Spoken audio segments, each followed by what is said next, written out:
বন্ধুরা, আজকে আমি আপনাদের জন্য দুর্দান্ত রেসিপি নিয়ে চলে এসেছি। সেটি হলো সাউথ ইন্ডিয়ান খাবার। তো দেখতে থাকুন, ভিডিওটি পুরোপুরি স্কিপ না করে। আমি বানাবো ধোসা আর নারকেলের চাটনি।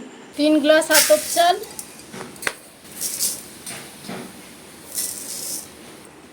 আর 1 গ্লাস সেদ্ধ চাল, এই দুটোকে ভালোভাবে ধুয়ে ভিজিয়ে দেব। আর 1 গ্লাস বিউনির ডাল, ওই সেম গ্লাস মেপেই 1 গ্লাস নিয়েছি। এবার আমি ভিজিয়ে নেব। 3 ঘন্টার জন্য চাল ডাল ভিজিয়ে রেখে দেব জলে। চাল ভিজে গেছে, এবার চালটাকে বেটে নেব।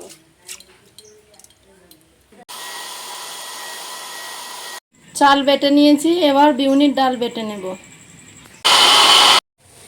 নারকেলটা ছাড়িয়ে নিচ্ছি। নারকেলের চাটনি বানানোর জন্য প্রথমে চানা ডাল ভেজে নেব।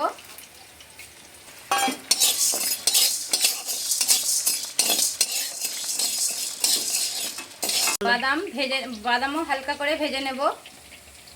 ছোলার ডালটি ভাজা হয়ে গেছে, আমি এবার নামিয়ে নেব। এরকম বাদামটিও ভেজে নিচ্ছি। যা ছোলার ডাল এবং বাদাম নারকেল কোড়া দিয়ে একই সাথে বেটে নেব।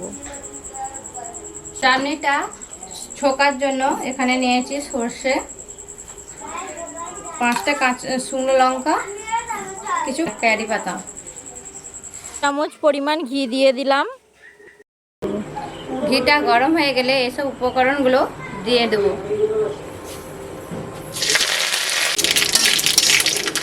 হয়ে গেছে। নারকেলের পেস্টের উপরে ছোকটা আমি দিয়ে দেব।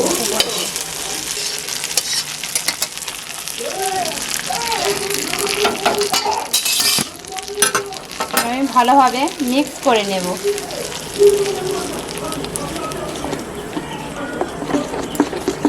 চাল আর বিউনির ডাল বেটে নিয়ে একসাথে মিক্স করে রেখেছিলাম লবণ দিয়ে 12 ঘন্টার জন্য। এবার আমি ধোসা বানাচ্ছি। বন্ধুরা, আমি একটা ডাবু চামচ নিয়েছি, তার সাথে এইভাবে ঘুরিয়ে বানাচ্ছি। ধোসা বানাচ্ছি। খাবে তুমি? বসো, দেবো, দুজনেই বসো।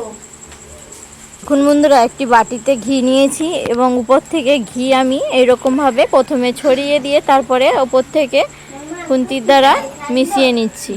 হয়ে গেছে, এবার তুলে নেব। সাইড দিয়ে এভাবে ধীরে ধীরে তুলতে হবে।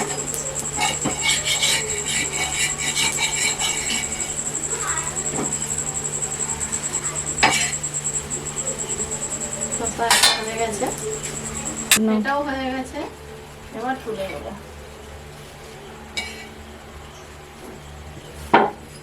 এইভাবে সবগুলোকেই করে নেব। বন্ধুরা, সাউথ ইন্ডিয়ার খাবার তৈরি করে নিয়েছি। এই ডিশটা পুরোপুরি দেখুন, নারিকেলের চাটনি, তার সাথে আছে ধোসা। পুরো পারফেক্ট রেসিপি। রেসিপিটা ভালো লাগলে লাইক, কমেন্ট, শেয়ার করতে ভুলবেন না। আজকের মতন এই ভিডিওটি এখানেই শেষ করছি।